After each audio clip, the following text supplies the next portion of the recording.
everybody. Welcome to Live Out Loud. I'm your host, Raylan Saindon, and I'm excited to have you. I'm really excited to bring back my friend, my sister, Tara Ijai. You guys might know she was the very first podcast guest on Live Out Loud, and she has returned to spend some time with us. And I hope that you continue. I hope we continue these conversations, but we wanted to talk about her foundation, her revolution. So let me introduce you guys to my friend, Tara. So Tara lives in Phoenix, Arizona with her husband and 2 teenage boys and is the founding Love Rebel, you guys, Love Rebel at Love Glasses Revolution.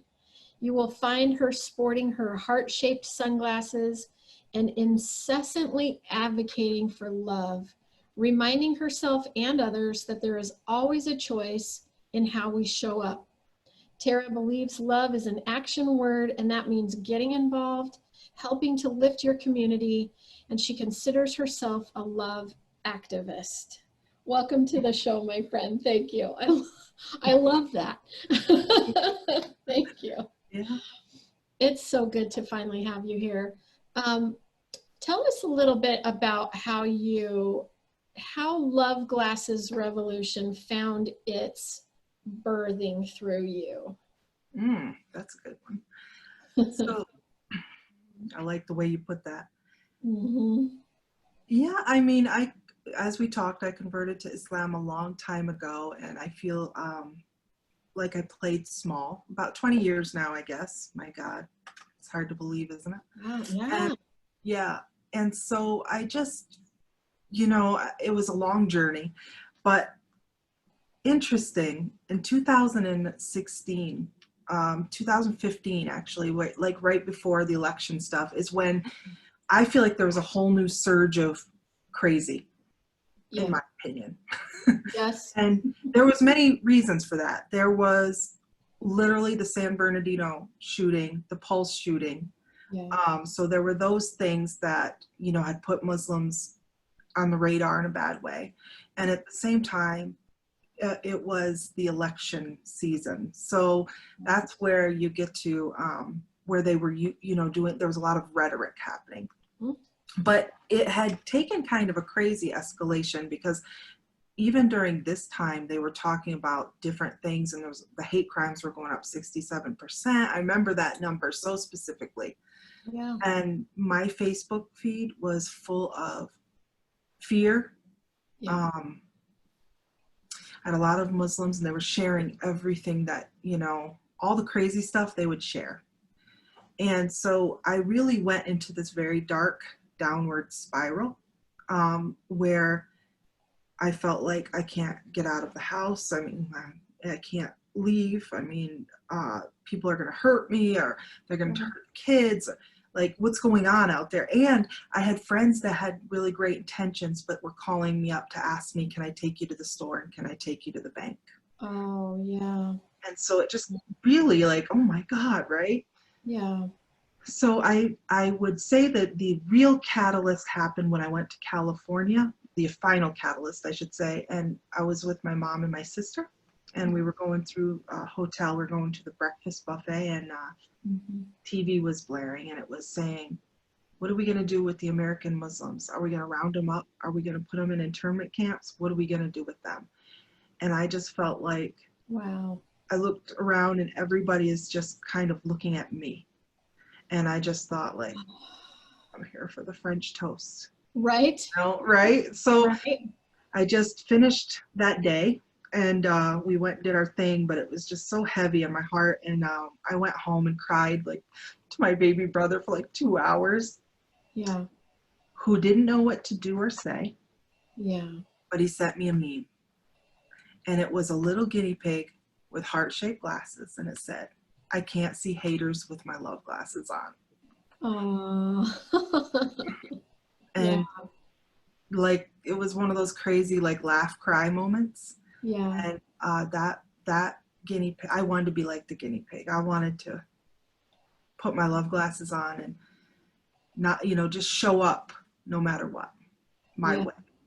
Yeah. So there was a whole process that came with that. But so I did. I bought a pair of heart-shaped glasses. I have them. I wear them all the time. They just don't work on this thing. I try to.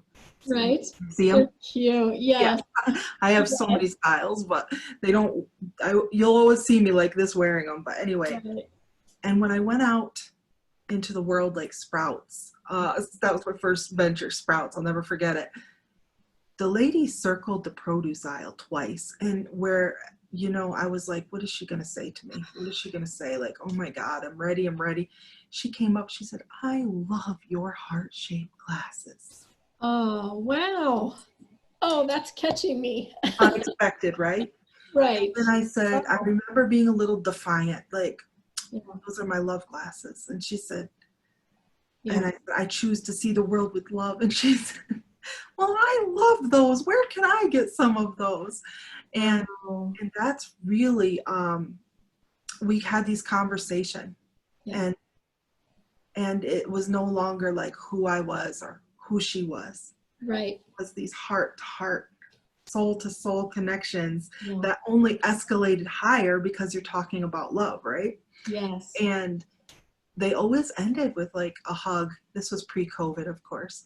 A Right. hug or some magical moment. And it wasn't long before I realized they were a superpower.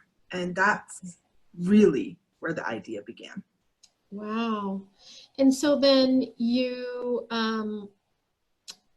what, you found a manufacturer to do these glasses, or how did that all come to be? Right. So in the beginning, we just found some locally. Like, I mean, the heart-shaped glasses have been around probably Yeah. since, you know, the hippies, right? Right.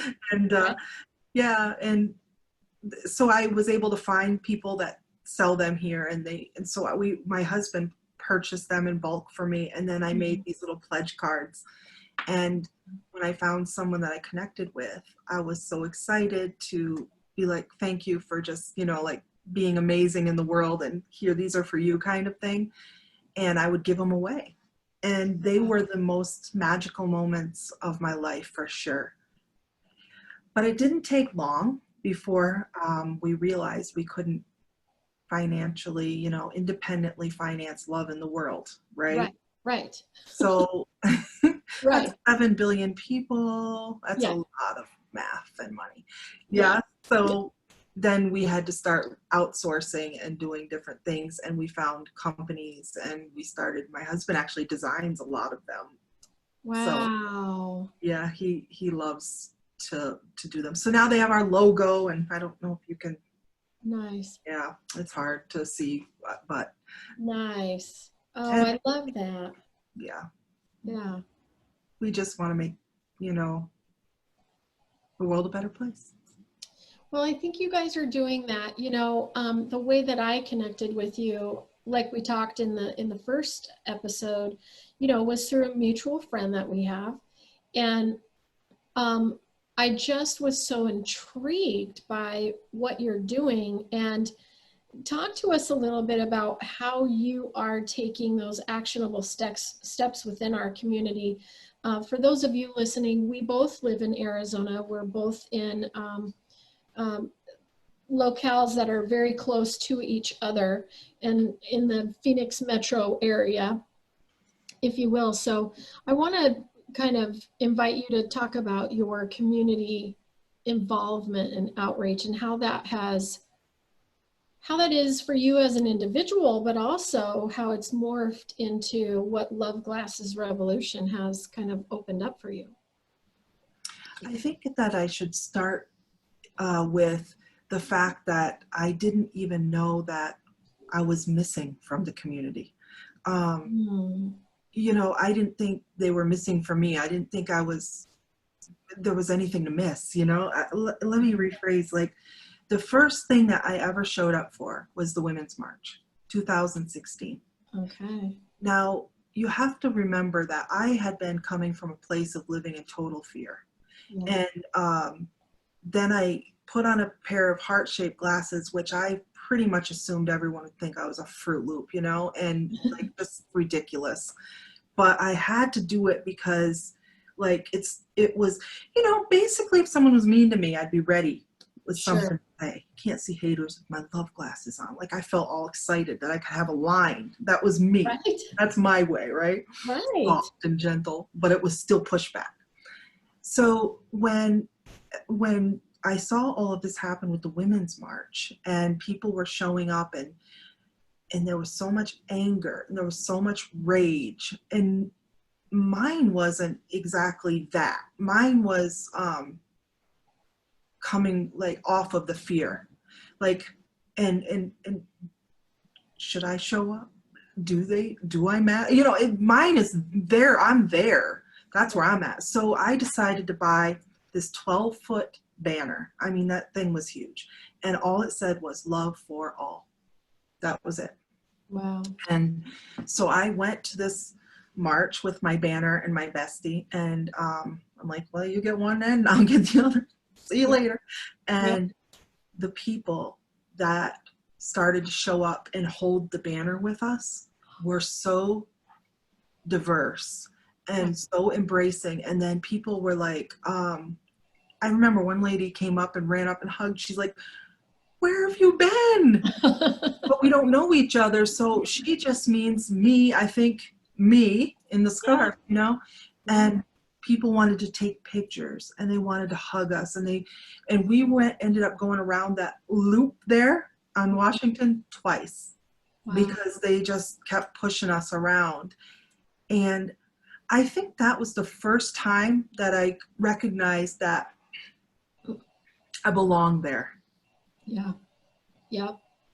And that was powerful. So I think the biggest part for people to understand is that you matter.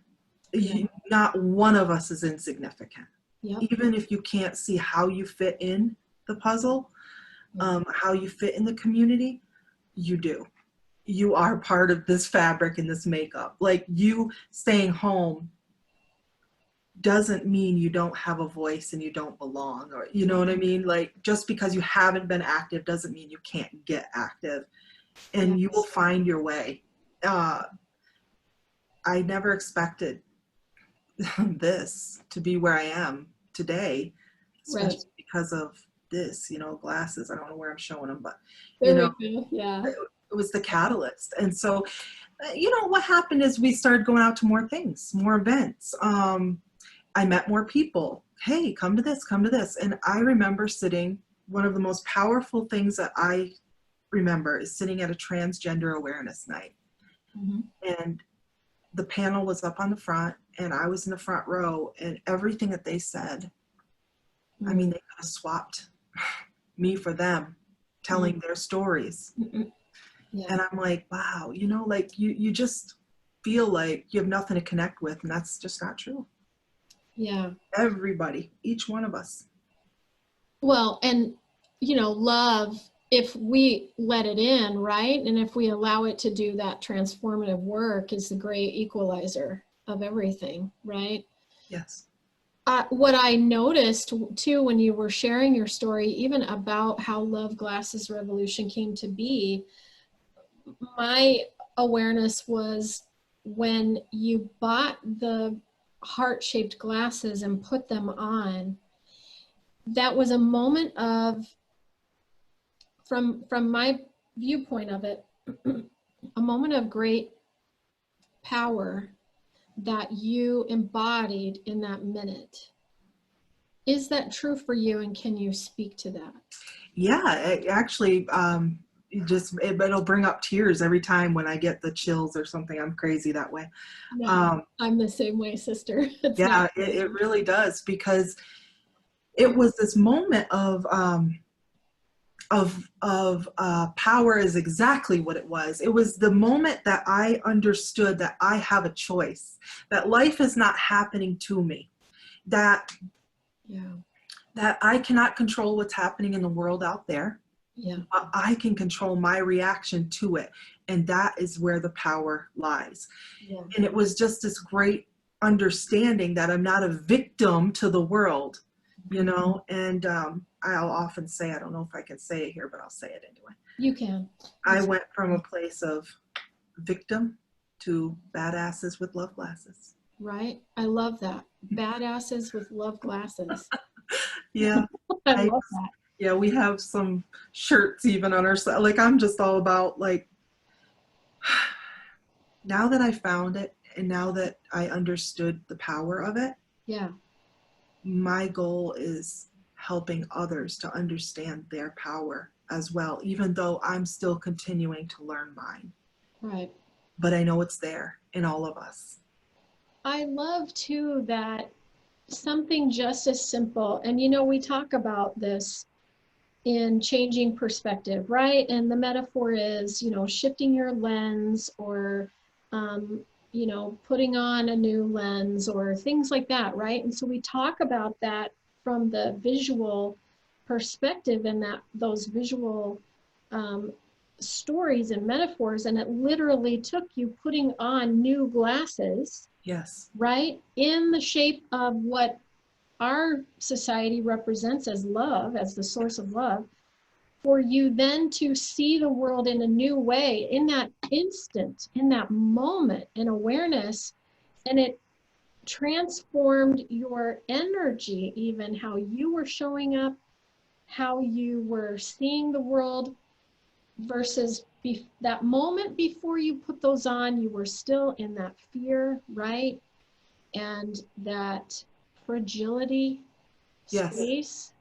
And then you put them on, and it's like an immediate zap of embodiment and power. Almost, I think of like an Avenger, a love Avenger, the love rebel, right? Is like the Yes. superpower. I swear, like, you go into a phone booth, right? Now all of a sudden Yes. you're different. I know. And it sounds so crazy. And I'm going to be honest with you. If I didn't have a good support system along the way of Yeah. this realization, Yeah. I don't know if we would be here today. So what I mean by that is because of who I am and the self-doubt, I come from a long line of, I'm not good enough, self-doubt, all that stuff as women do in general. Yes. I have a very strong best friend who stands so strong in her power. God bless her. And I remember asking her, like, her name is Deidre, so I'll just share.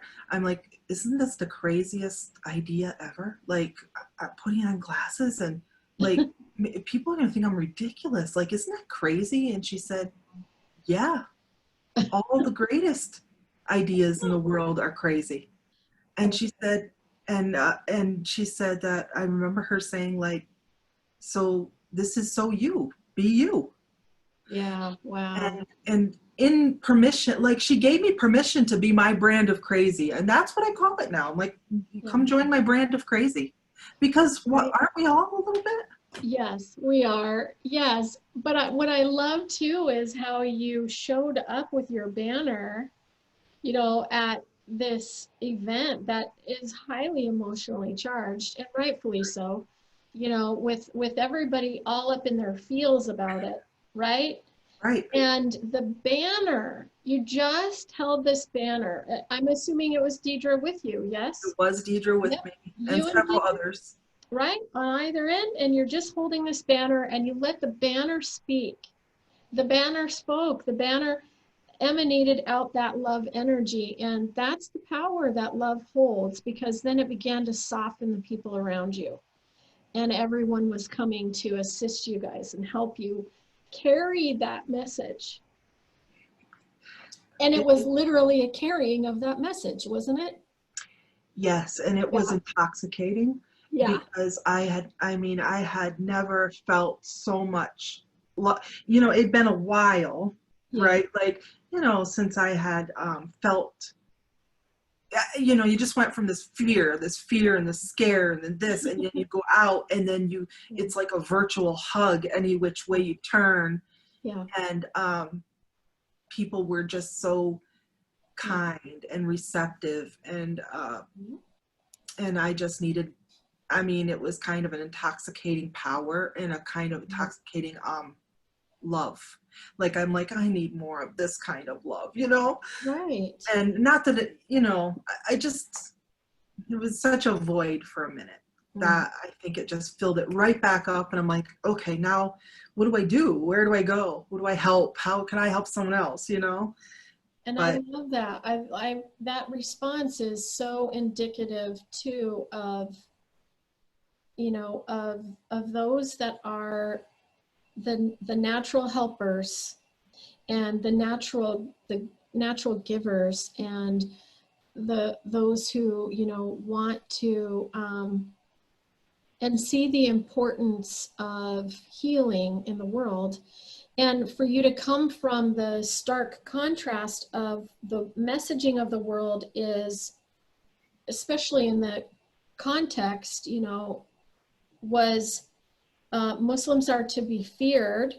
yeah. Everyone is a terrorist, Yes. right? Yes. And the whole symbolism, for those of you, if you watch the YouTube, you'll see it. But for those of you on the podcast, she wears a hijab. And so with the traditional dress, and all of those things hold emotional weight and meaning, right? And value systems and beliefs and assumptions, Yeah, biases. for sure. And particularly in our cultural situation right now within our country, the activation of bias is high right now, across all colors, all minorities, and even I'll speak, you know, even in my own white power-based culture. It's a sensitive topic, but it's a worthy one. So what are some of the ways, you know, through this process that you've learned more about uncovering your own biases, but also in being able to face the bias of others and to help kind of be a bridge in that regard? So I really like to have fun. I'm a fun person in real life. Like, I mean, not before fear, before all this, like I love to laugh and joke. I use comedy often as a way to dispel the myths. Like, I'm naughty that way. So like, you know, I was told that that Muslims have a 10-year takeover plan. Like, no Muslim that I know has gotten the memo. We don't even know what like year we're on. We're trying to catch up and figure it all out. And so Where are the meetings? yeah, I don't get any, I don't have a membership. Like, what's going on out there, right? Where's my card? I'm still waiting for it in the I'm so mail. pissed, right? Yeah. So I have this book that sometimes I post underneath, like, it's a journal, and it says takeover. So I put on love takeover, and then I put it under people like on social media just to be naughty. Like if they're like takeover, I'm like, you're right, we do have a plan. The love takeover, right? Yes. So right? I counterbalance a lot of things like that but it's my way, like just to have fun. And because if you let it sit and get to you, all of this stuff that they call you, like, you know, if they call you a terrorist, you're like, okay, yes, I will terrorize you with love. I will do it. Right. You know? Right. If you just let it sit on your heart heavy, yes. You're really always going to be angry, and they don't get to choose how you show up. They don't get to make you angry. Right. Like they can, my friend always says they can, you know, you don't have to own the clothes they give you, you know. You don't have to own the clothes they give you. I love that. Wow. You don't have to wear the clothes they give you is actually what she says, but you don't have to own the words. You don't have to wear the clothes they give you. That's what I meant to say. Yeah, she says that all the time. Either way, it's powerful. So powerful. And it's true, because people can say whatever they want. It's how you decide that you want to take it. And you can know what they mean. Right. You can understand what they mean, but that still doesn't mean you have to walk away from that. So I remember, there's so many stories to tell you, but Yeah. My best friend and I, she's running for a position, local position, board of supervisors. But before that, she actually ran for U.S. Senate, which is the highest office in Arizona. Yeah. And I got 20% of the vote, mind you. That was pretty Wow. exciting. Yeah. Traveled all over the state of Arizona, 70,000 miles on her car. We met people all over, just two girls in a scarf. Yeah. And it was an amazing experience. But we went to this one place, and there were two guys standing there with like these huge like flags. I mean, you know, the bigger the better, right? They Yes. like car dealership flags, I swear, because we were going to an event, and they had like this sign. It's called her names, and she's a terrorist, and she's this, she's that. So we go in, and a guy comes up, and he said, I am so sorry. I am so sorry that these people are out here for your event. And I'm like, you mean those two guys out front? And he's like, yeah. I'm like, no, don't worry about it. We ordered them. And he's like, we ordered them. And I'm like, yeah, we asked them to come and bring the biggest flags, the biggest ones, so that you guys would know how to find us. And he started laughing. He was unsure at first. Yeah. And he started this slow laugh, and it went to this. It was so great. And then we all just laughed, because what can you do? Right. I mean, they have their ideas of who they think we are. And we're Right. going to just be us. Right. I love.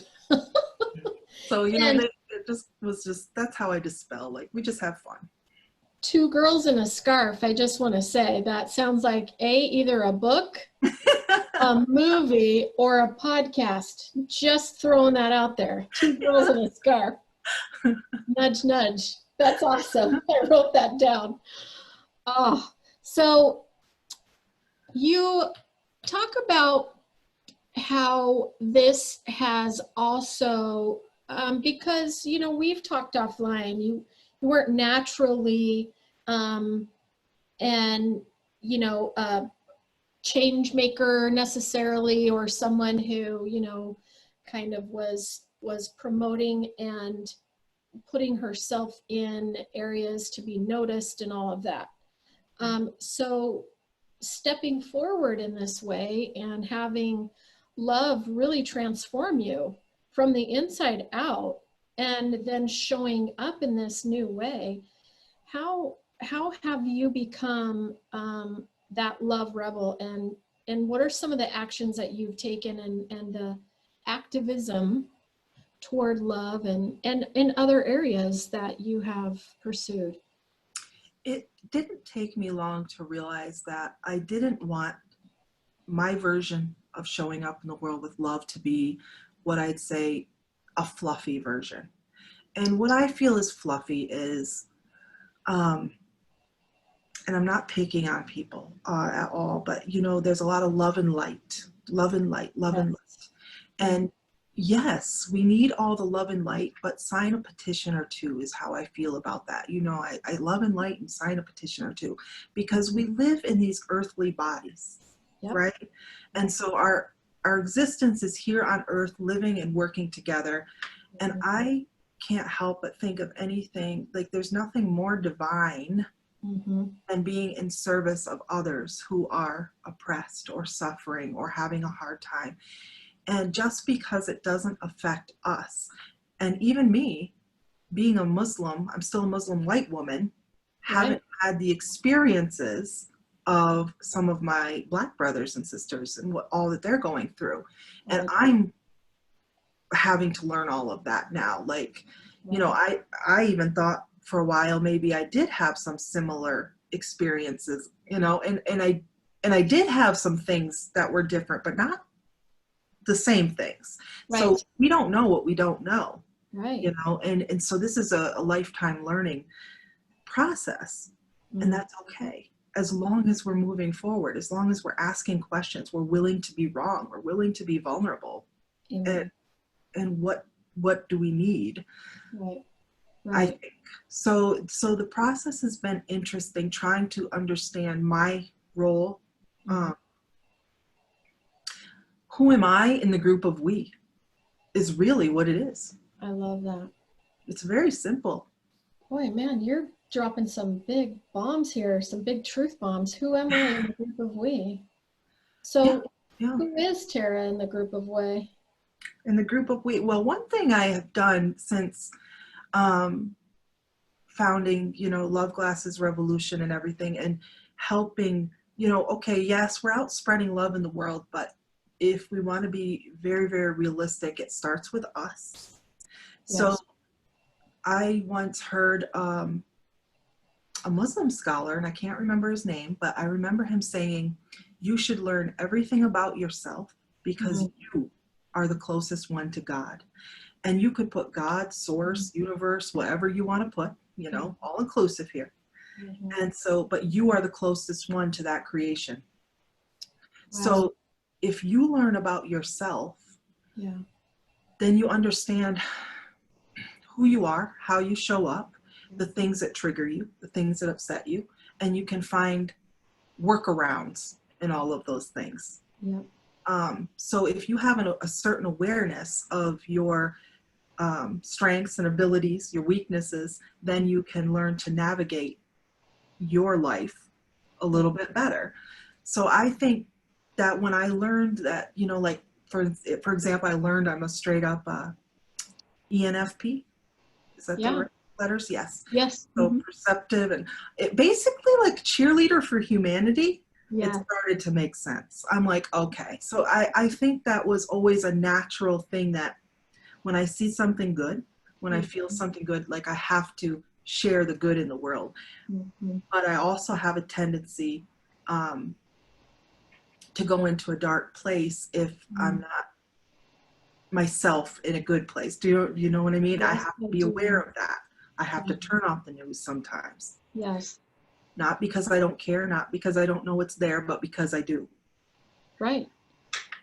And because that channel is open all the time, I think we talked in the first episode, Yes. both of us are very empathic. Yes. And it's our belief too that, and honestly, all human beings are, it's whether or not we pay attention to that and build that self-awareness, right? But yeah, being in that natural state then and having it like that volume cranked all the way up, sometimes it can be an amplifier of things, and we have to we have to step aside. We have to take those pauses, and which brings us into the natural segue then of self-care through all of this.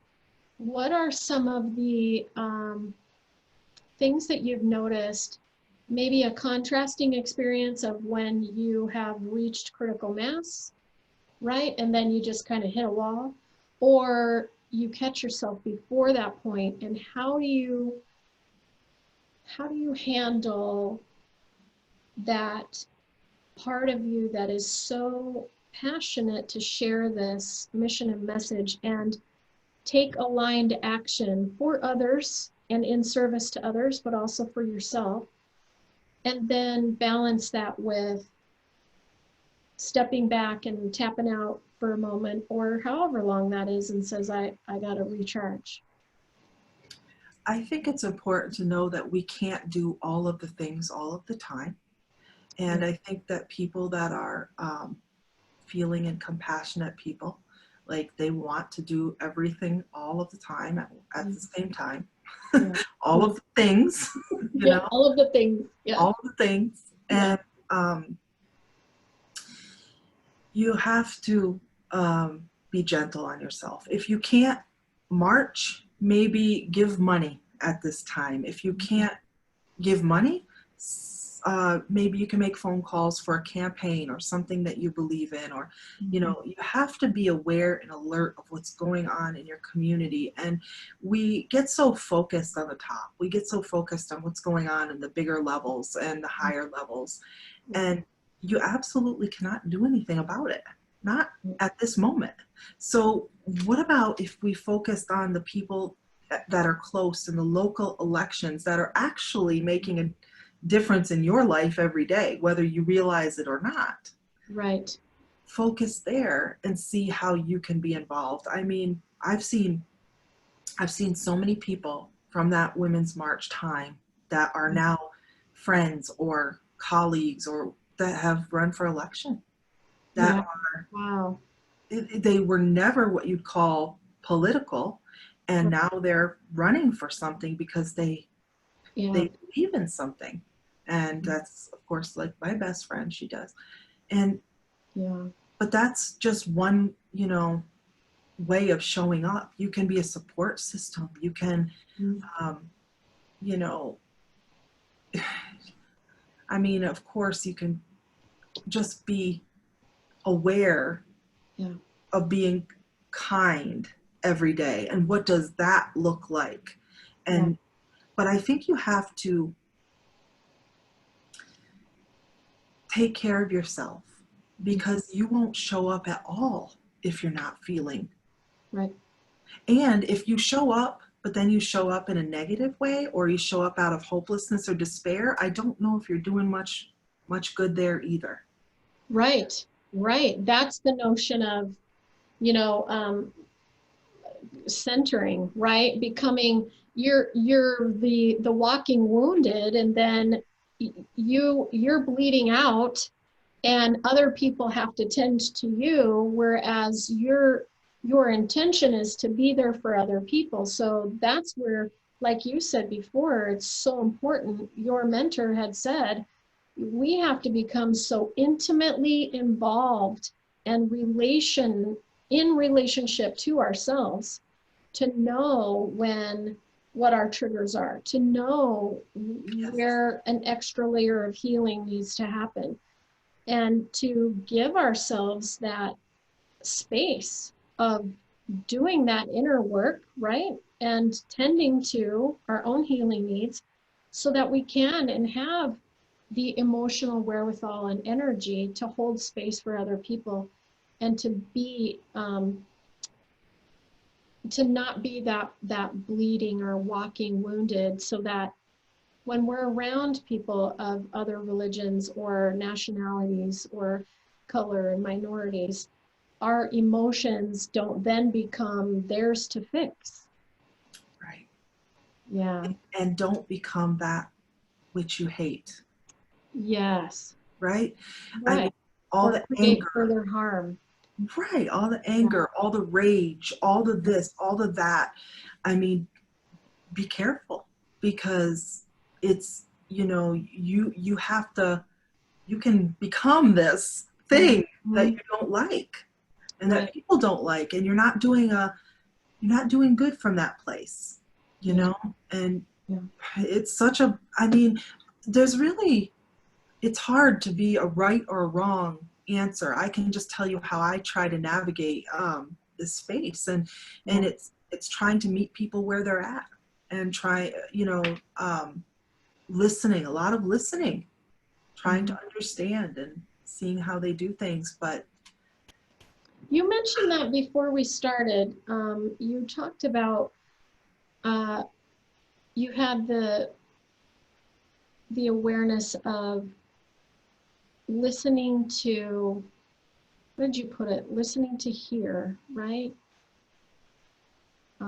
To gain insight into the other individual's experience and how they walk in the world. Um, what more would you say to us about that? Because there's a lot of wisdom in that space. I think people in general are pretty magical. I mean, I know that's crazy, but even when they do crazy things sometimes, not mean things, but crazy, it makes me kind of Mhm. giggle. Like, you can really see that, I don't know, I have a lot of mercy with people, sometimes more mercy with them than I do with my own self, which is part of my whole self healing. Right. Uh, Mhm. so I always like to, I just like, so I probably should have been a sociology major or something. I just enjoy them so much, right? Mhm. Uh, Mhm. so I don't know. I just really, I give a lot of breaks. I give a lot of benefits of the doubt, that they don't mean, everything that they, that you think they do. Ask a lot of questions when people are talking to you. Really drill it down. Don't assume that you understand what they're trying to say to you, because More often than not, I mean, I felt it where someone has said something to me and I felt like a rage, like, how dare them say something like that, right? And Right, then I take a minute, I pause, I breathe, and I'm like, what did you mean by that? right. And they clarify, and it's nothing, it's actually nothing that you thought it was. I mean, I think wars have been started this way. You know what I mean? Yes, they absolutely have. Yes, Yeah, I just yes, think that we can do better in trying to dissect what each other is saying. Like if we really started to break it down, yes, um, and not just jumped to words that trigger things that help us, I think we could really find a meaningful space to yes. come to more agreements, I more have understandings. I have an absolute example, and I was the one who jumped. So there was a gal on my newsfeed. I don't know how we made a friend connection, but we did. And she had made a post about COVID. And my husband is a nurse and he does the COVID testing for the Mayo Clinic. And so it's something that is actual and real and it's out there, and it's important that we wear masks and that we consider and think about other individuals because it's not about us. Um, you said, who am I in the group of we?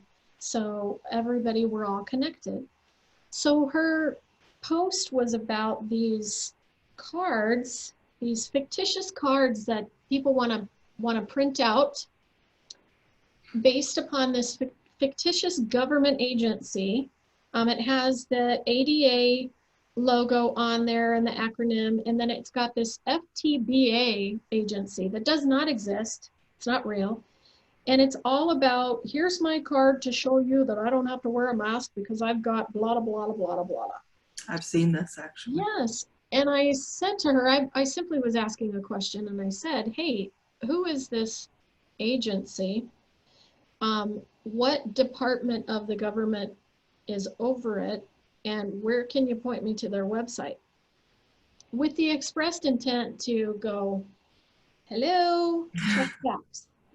This is, and she runs in spiritual circles as well. And so her response then was um, basically to say to me that I had to prove to her that it was nonsensical, meaning she abdicates all authority to that card and prove me otherwise. So then I was like, well, that's bull bleepity bleep, you know? Debating is definitely in a new space now. Yeah. Yes. And so we got into a dialogue and she got upset and felt like I was attacking her, and I basically just said, look, you need to be considering other people, and we in spiritual circles, being a healer as yourself and me as well, we have to do better. We have to be responsible. It's about the collective. It's not about you and your feelings. So she shut my comments off because she unfriended and blocked me. For But asking a question. yes, for asking a question. Yet somehow I could still message her. So she sent me a message. Meanwhile, she still responded to my comments, but I couldn't comment back. So I sent her a message and I said, hey, I'm just curious. Why would you not allow me to comment back?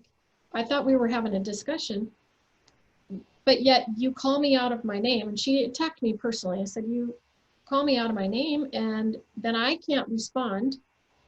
So I'm just, what's going on here? And then she was defensive, and something in that shifted for me, and I heard something differently. I like heard the trauma underneath it, and I said, okay. I said, what's going on right now? Tell me. I'm here. The space is open. It's you and me here, and I'm holding it for you, sister. What's going on in this moment? And she told me that her father had been caught in a house fire 3 years prior and had passed away and had died. And her memory of that was the fire department had forced her to wear a mask to be able to go in to the home to collect whatever things survived it, you know, and look around. Certainly not while he was in there, of course, you know, but afterwards. So she's got this trauma and this associated memory with it.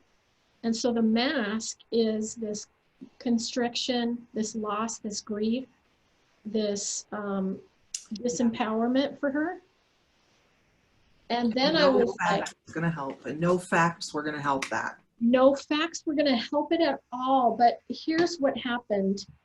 Once I opened up that space for her, and please, I'm not magnanimous in this, because I had jumped to some assumptions myself. I thought, oh boy, she's another, you know, woo-woo, crazy weirdo.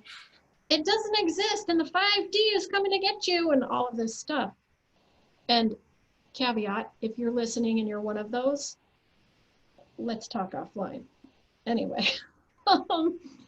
But so I had jumped to some assumptions, and rather than listening to hear, right, to understand, to recognize, you know, in the first part of our conversation on her post, I was thinking, you know, this is lunacy that people believe this stuff, that it's somehow gonna make a difference. So in that moment, then I was struck with, okay, I need to be better about listening to hear, not listening to prove where somebody is going off a rail, right? And hold space for her. And when I held space for her, then the entire conversation shifted, and her demeanor shifted, and she released, you know, some stuff, and she took those comments down, and, you know, we're friends now, and I check in with her, and she even said, she goes, I am willing now to say that, yeah, that card really doesn't make any sense, and to invite the possibility of being better about wearing my mask in public. So in that moment, you chose love. That's what it really is, because you found a different way to approach it. Your heart decided to do something different. I love that. Yeah, but I felt disappointed in myself, I guess, that I didn't jump to that sooner. You wait, you know, Maya Angelou, when you know better, you do better. Right. No, right. That's the thing. It's good to evaluate things, but man, don't live there. You know, if you live there, right? We might not be brave enough to have another conversation. We might not, and that's the one where you needed to be there, you know? Yeah. And I was just going to say, first of all, bravo to you. I love those conversations where you approach it differently. Powerful for me. Big lesson. Yeah. And it could be such a basic thing. Yeah. Yeah, I mean, just a simple thing that happened to me the other day, if I may share that. It's funny because someone had actually on Instagram used my logo and my name. And I think I saw that. Remember, and I put it on Facebook. So if you're my Facebook friend, you might have saw that. Yeah. And all my friends were like, go get him. Like, send him a cease and desist. And, you know, I mean, they were getting all carried away with it. Because I put copied, and I'm like, oh, I guess I should be flattered. Imitation is the best form of flattery. And I just left it there to see what people would say, right? Yes. And they were going crazy because they're my friends and they're awesome. And they're just like, she shouldn't be using that. Da, da, da. And then I said, let me try something different, because for someone to use the logo and the brand and everything, like, what I was just curious what attracted them to it. Yeah. Because there's so many other, you know. Right. So I decided to reach out and I asked, and I said, you know, I see you're using my brand and my logo, and I just wondered what inspired you to do that. Yeah. And they said that they loved the idea of lifting up humanity, and they loved having this revolution, and they also deeply apologized. They had no idea that it was like an official brand or it was an official thing, and they they Wow. said, I will change it immediately. Thank you for reaching out. And I said, well, thank you for wanting to share love in the world, though. Like, this is Right. awesome. So Right. we ended up like being friends on Instagram. So Right. I'm with you. Like, it's the approach. I mean, Yeah. let's not assume they're out to, let's approach it softly. Yeah. You know, Yes. that's all. I love that. Yes. Yeah. Because when you do, you can learn so much more about people. Right. Yeah. I mean, so I guess it depends what's your end game. This is how I live my life. What's your end game? So if every day it's to make my part of the world a better place and to choose love, then I have to be intentional about that when I go out and do it. Oh, So yes. when you have a conversation with someone Yeah. and they're saying something that's making you crazy, what's what's the intention? What's the end game? Are you just trying to be right and win, or are you trying to plant seeds? Right. So you have to find that balance of, and it's hard because it depends what kind of person you are. Maybe you're very extremely competitive and you do have to win. Like, if you're aware of this, then you can approach it differently. Right. And Right. it's a learning curve. My friend, again, my best friend, she teaches something called tongue fu. And I tongue, love that. yes, and it's basically an adult anti-bullying program, in the way of not like other bullying programs, anti-bullying programs, where they focus on, let's have Johnny be nice to Sure. Billy. Sure. We love that. It'd be Mhm. ideal. But this one is more from the approach of, how can we combat bullying? Mhm. What kind Right. of tools can we use? And they are Mhm. powerful. And Like here, verbal judo is one from my background when I was in law enforcement. Verbal judo. oh, that's funny. Well, there you go. It's Kung all the fu. same. Yeah. Yes, you Yeah. have to learn ways to Mhm. deal and to de-escalate. Yes. And it's not about not addressing it. It's about how you address it. Right. So I think those tools will help us to move forward. And she does Tung Fu for civil discourse.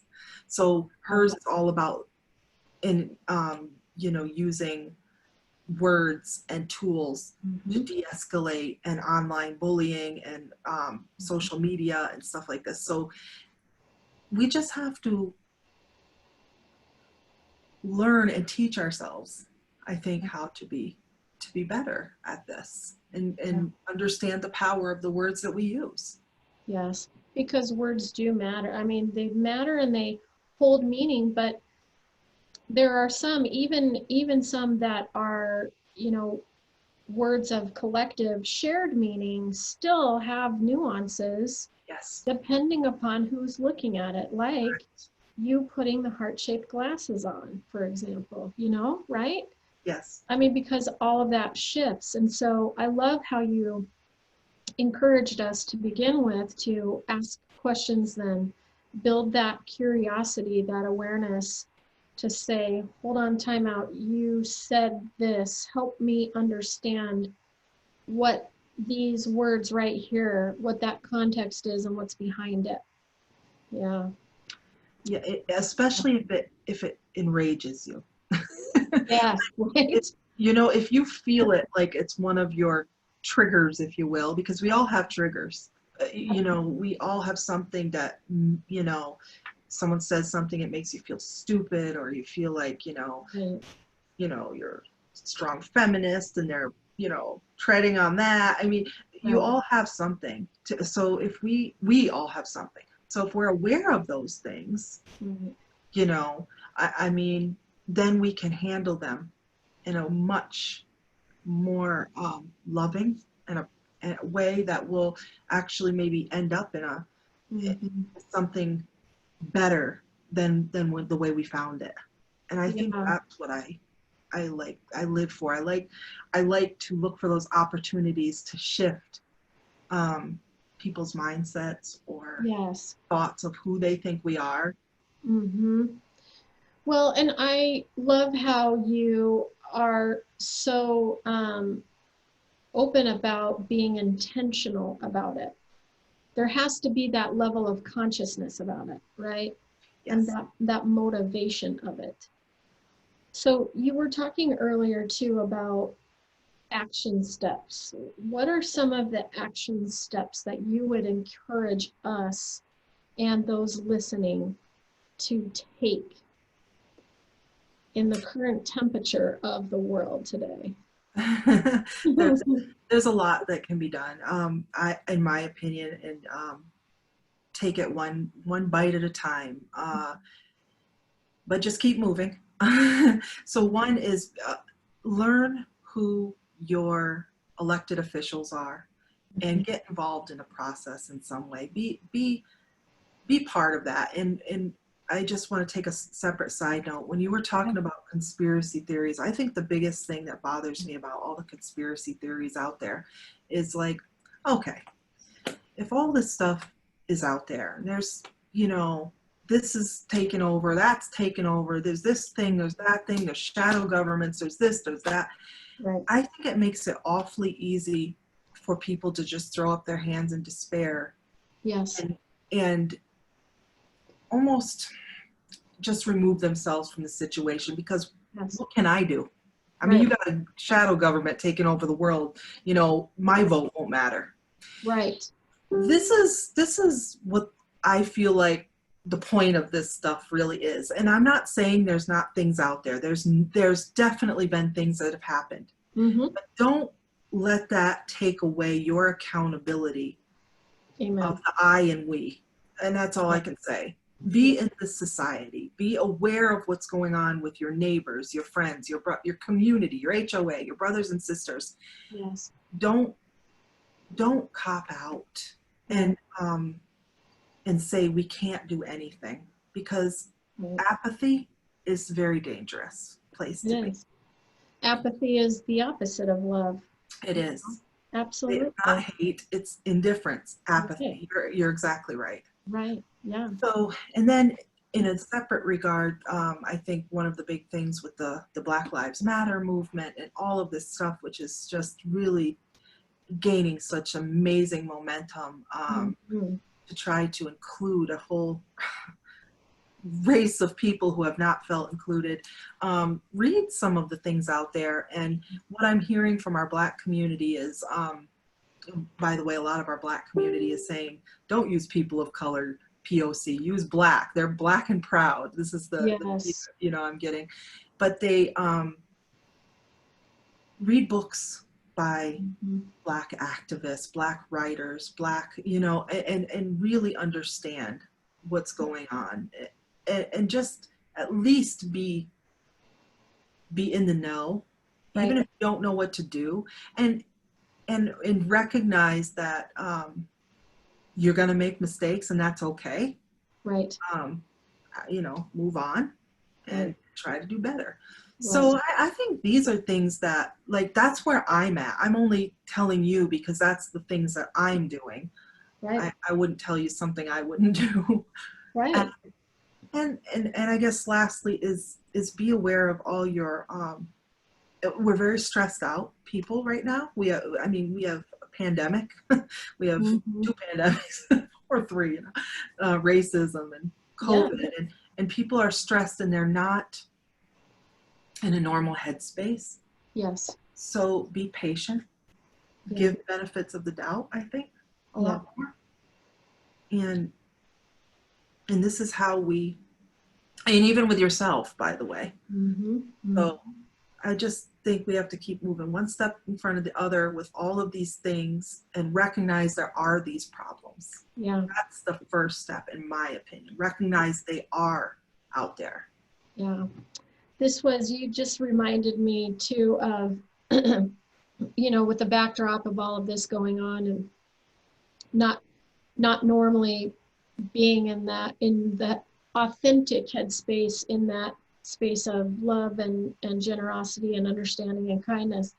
There was, and this was a few years back, but I had gone to the bank. I was running errands, and I don't know, I can't remember why now, but there was something that I needed in that exchange, and they weren't able to perform that task at that moment or something like that. And I was very, and he was a new kid. And he was just trying to do his job. And I was in that space of being very curt, and I was really not meeting him nicely, and really was very abrupt with him and condescending, and I left in a huff. And I knew when I did that I was in the wrong, of course, and got out to my car and had driven down the road and was almost to my next place of where I needed to be, errand to run. And I was having this dialogue with myself, and I was like, well, it's done, it's over, let it go, kind of a thing, and blow it off. But then I kept thinking, no, that's a human being that I just, the wake of my emotionality, brushed up against him and really impacted him in a negative way. And I was that person that was like, wow, have a great day to you too, So I drove back, and it was out of my way. And I walked in there, and he saw me, and he was like, his eyes responded, big saucers, right? And his boss was nearby and had kind of heard the first situation, and I was called up to somebody else's line, and I said, no, I really need to speak to him. I'll just wait. And so he was like, yeah, can I help you? And I went up to him and I said, I really need to apologize and ask your forgiveness and tell you that was not my, that was not me at my best. Wow. And I'm sorry that you received my worst today, because you didn't deserve it. And his boss was standing there, and I looked at his boss and I said, and you didn't deserve that either. And they were both just, and they're men, but we're all crying, and we're standing there, sharing that moment. And it's incredible. Yeah, that kid said, no one, he's looking at his boss like, what do I do? He goes, no one's ever done that for me before. And I said, well, look, I'll tell you, it just wouldn't rest with me until I came back and made it right. And I don't know that I had ever had a moment like that either, where I had taken that step. But this conversation and your inspiration just continues to remind me of the importance for all of us to, when we do have those moments, because we are going to have those moments of our human frailty, right? And our emotions get the best of us, to take that step back, take that breather. And if we have offended, if we have, stomped on somebody, to take those bigger aligned actions and make it right and do some restoration, where and when we can. Because those events go out into the world, and it's a ripple effect, and it's an impact upon people, right? Yeah. And you are teaching people how they may consider reacting when something happens. That's the thing too. And right. I'll share one more story along that way. I'm loving these stories. These are what I live for. I think these are the moments that are the fabric of life. I am that person. But I will never forget when I was at Michael's and I was buying some craft stuff, of course, and this woman was shoving my stuff in a bag like there was no tomorrow. She was so frustrated and mad. And I really was taking it personally at first. I'm like, she does not like me. Do you know what I mean? What is going on? She's just throwing it in the bag, like with no tomorrow, with a vengeance, you know? And Mm. all of a sudden I just stopped and realized, like, why does this have to be about me? And I looked at her and I said, I just asked her, are you okay?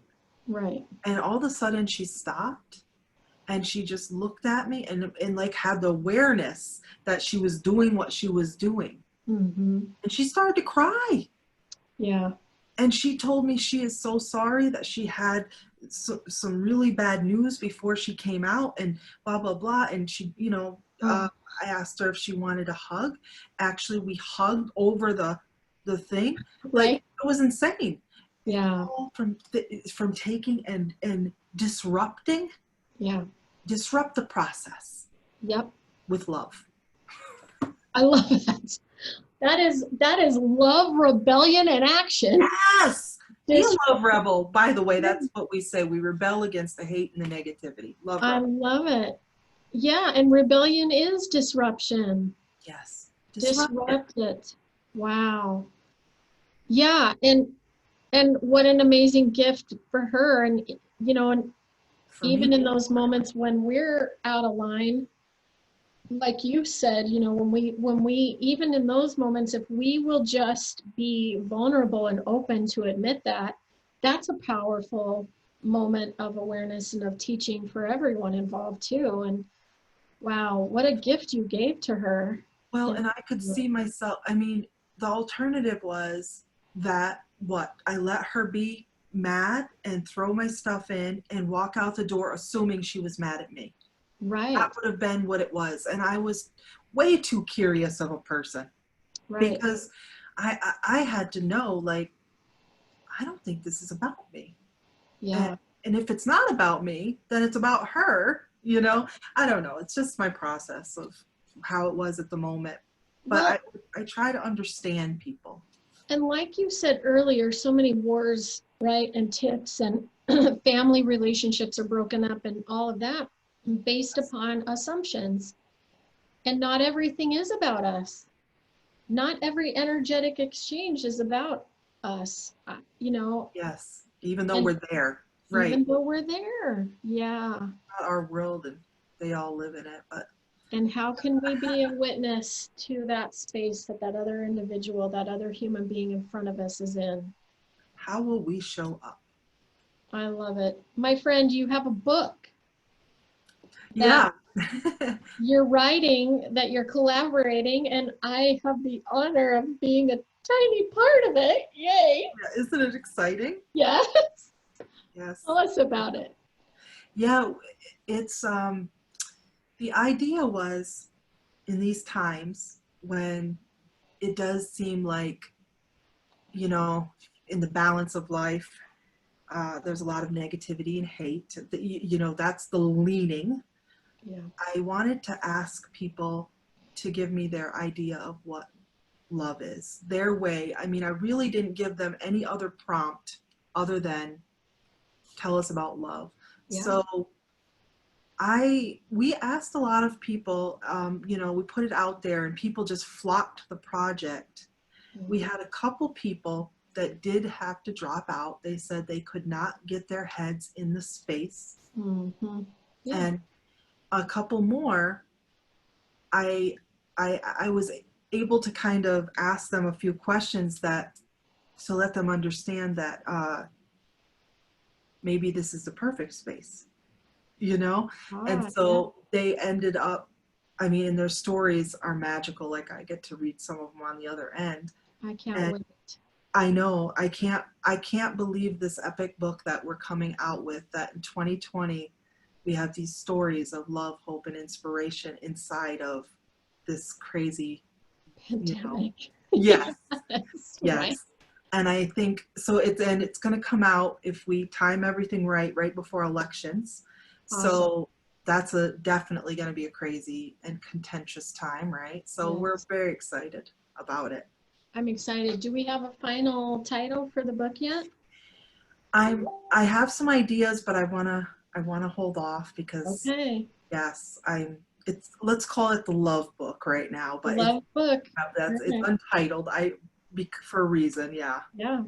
I'm gonna I'm excited though. We're just going to build intrigue, and we'll have, right? Yeah, We'll baby. have more of these conversations before, that time period too, so we can share more. But we wanted to get you guys listening in, to know that this amazing project is in the works, and it's going to be phenomenal. There's about 50 of us, is that correct? Yep, a little over 50 authors. Yeah, so this is going to be an amazing collection of stories of love and rebellion and disruption in the Yes. middle of a pandemic. Yes, So, that's exactly right. right, I'm honored to be a part of it and excited about it. And I just want to thank you for the spaces that you've created for Love Glasses Revolution. You guys can find that at, tell us. myloveglasses.com. myloveglasses.com, and Yeah. you'll be able to see all of the products there, right? Yes, and if you use the code WELCOME, it gives a discount of some sort. I can't remember, but there's a discount. Awesome. Welcome. Awesome. And she has glasses of all kinds for anyone and everyone, even children as well. You have the option too to buy extra pairs so that you can leave love wherever you wish to as well, with the little note cards. Yes. And you have shirts too, yes? Yes, we do. Shirts and accessories, and we're actually getting some masks. I wanted to wait and get some masks that you could, wear and lead with love, and I'm excited for that. a nice quality. I cared about all of that stuff. And then, Yeah. but I was going to tell you that one of the exciting things going on is even some businesses lately were buying. Yeah. We had a business that bought, I think, maybe almost 100 pair of love glasses to distribute to their employees. Wow. As a gift to thank them for showing up the way they did during this pandemic. And I'm really excited that people understand the depth of what it is we're trying to say, and they're receiving the message, and it's spread far and wide. Yeah. And it's been powerful. And we kind of attribute it to like sending a virtual hug in the mail. Like we're serious about the love, and we care. You all matter, and we want you to show up in your way with your gifts, your graces in this world, and make your part of the world a better place. And you can't do that without feeling loved. Right? Feeling loved, having that love for yourself. Yeah, having that love for yourself, and then that love radiates out and expresses to others too. My friend, thank you. It's been an honor. You guys, this is Tara Ijai. You can find her at myloveglassrevolution.com. myloveglasses.com. myloveglasses.com, sorry. They can go to Love Glasses Revolution. It'll both take them to the same place, but I always say My Love Glasses because it's shorter, myloveglasses.com. Perfect. And you can find her on Facebook too with Love Glasses Revolution. Instagram. Instagram. Yep. And you guys are free to give her the credit if you share out her branding. Yeah, or tag us, have fun. We love to have fun and see what people are doing. We have people, Love Rebels all over the world, Ireland, and we just sent glasses to Denmark. Yeah, I mean, it's just amazing. So yeah. This is fantastic. What a global revolution. Well, thank you for being in this space with me. I love you. I love you too. Here's that word again. I really do. And I look forward to our next conversation because I know we'll have them. Me too. This was really great. Yeah. Yeah, I feel it too. Thank you so much for joining us. Thank you. Thank you. Bye-bye.